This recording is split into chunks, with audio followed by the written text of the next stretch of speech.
جس کے نام سے کانپتے تھے۔ اس وقت کے ہندوستان یا آج کے پاکستان اور بھارت کے راجے مہاراجے۔ جی ہاں، تاریخ میں بہت سے ایسے بادشاہ گزرے ہیں جنہوں نے دنیا کو فتح کیا، لیکن کچھ ایسے بھی تھے جنہوں نے صرف تلوار نہیں، نظریہ بھی چھوڑا۔ اور آج ہم بات کر رہے ہیں ایک ایسے حکمران کی جو کچھ لوگوں کے لیے تو اسلام کا ہیرو ہے اور کچھ کے نزدیک بر صغیر کا سب سے بڑا حملہ آور یا لٹیرا۔ ایک ایسا شخص جس نے 17 بار آج کے پاکستان اور بھارت پر حملہ کیا، جس کے لشکر کے گرد سے آسمان سیاہ ہو جاتا تھا اور جس کا نام سن کر راجے مہاراجے کانپنے لگتے تھے۔ جی ہاں، محمود غزنوی۔ لیکن سوال یہ ہے، کیا وہ صرف ایک تلوار بردار جنگجو تھا یا ایک علم دوست، تہذیب ساز اور اسلامی ریاست کا وفادار بادشاہ؟ آئیے تاریخ کی عدالت میں اس کردار کا مقدمہ چلائیں، جہاں دلیلیں بھی ہوں گی اور دھماکے دار انکشافات بھی۔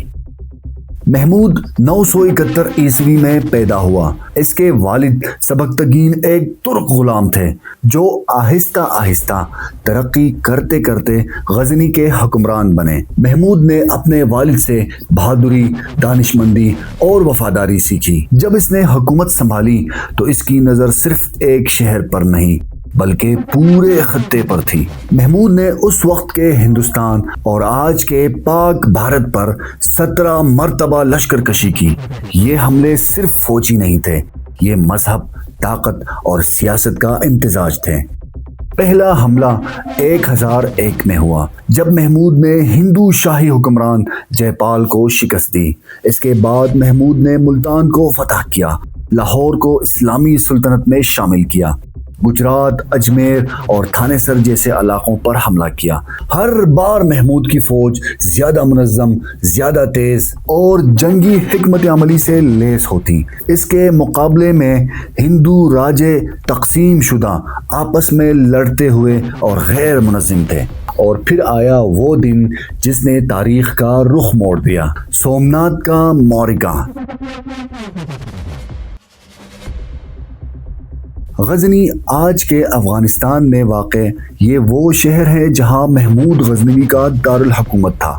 یہ اسلامی دنیا کے شمالی حصے میں واقع تھا، جبکہ سومنات آج کا ریاست گجرات، بھارت، بحر عرب کے کنارے مغربی بھارت میں واقع ایک قدیم مندر جو اس وقت بھی بے شمار دولت کا مرکز تھا۔ محمود کو سومنات پہنچنے کے لیے ہزاروں میل کا فاصلہ طے کرنا پڑا۔ پہاڑ، دریا، صحرا، دشمن علاقے یعنی موجودہ افغانستان سے لے کر پاکستان کے پنجاب، پھر راجستھان سے گزر کر گجرات تک، یہ کوئی معمولی مہم نہیں تھی۔ نہ ریل تھی، نہ جہاز اور نہ GPS، صرف گھوڑے، اونٹ، تلواریں اور غیر متزلزل ارادہ۔ کہا جاتا ہے کہ اس دوران کئی سپاہی پیاس سے مر گئے، کئی علاقوں میں سخت مزاحمت کا سامنا ہوا، مگر محمود نہیں رکا اور آخر کار وہ سومنات پہنچا، جہاں اس نے وہ معرکہ لڑا جو آج تک ہندوستان کی تاریخ میں سب سے زیادہ یاد رکھا جاتا ہے۔ سال تھا 1025۔ محمود نے اپنی زندگی کا سب سے بڑا اور خطرناک فیصلہ کیا، سومنات مندر پر حملہ۔ یہ مندر صرف مذہبی مقام نہیں تھا بلکہ دولت، طاقت اور ہندو دھرم کی علامت تھا۔ محمود نے غزنی سے لے کر سومنات تک ہزاروں میل کا سفر کیا۔ سفر میں تھے ریگستان، دشمن علاقے، پانی کی قلت اور راستے میں کئی چھوٹے چھوٹے قبیلے، لیکن محمود رکا نہیں۔ کہا جاتا ہے کہ سومنات مندر میں 300 سونے کی گھنٹیاں تھیں، ہزاروں مجاور اور بے شمار زیورات۔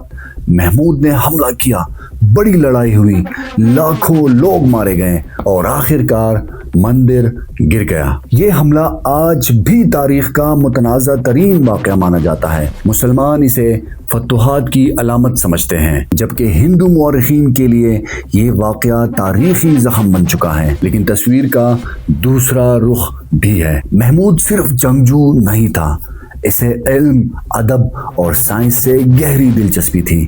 اس نے غزنی کو صرف فوجی قلعہ نہیں بلکہ علم و تہذیب کا مرکز بنا دیا۔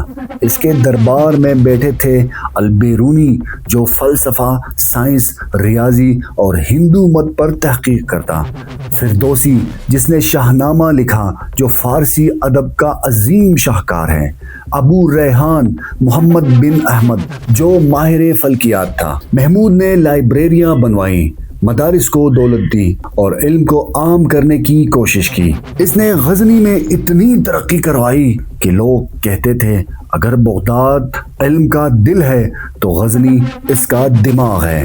مگر محمود کی فتوحات پر آج بھی سوال اٹھتے ہیں۔ بھارتی مورخین کہتے ہیں کہ محمود نے صرف لوٹ مار کی، مندروں کو تباہ کیا اور تہذیب کو نقصان پہنچایا، خصوصاً سومناتھ جسے بھارت میں آج بھی نفرت کی علامت سمجھا جاتا ہے۔ مغربی مورخین بھی اکثر اسے صرف ایک انویژنسٹ کہتے ہیں، ایک حملہ آور جو آیا، لوٹا اور چلا گیا۔ لیکن اسلامی مورخین کا موقف الگ ہے۔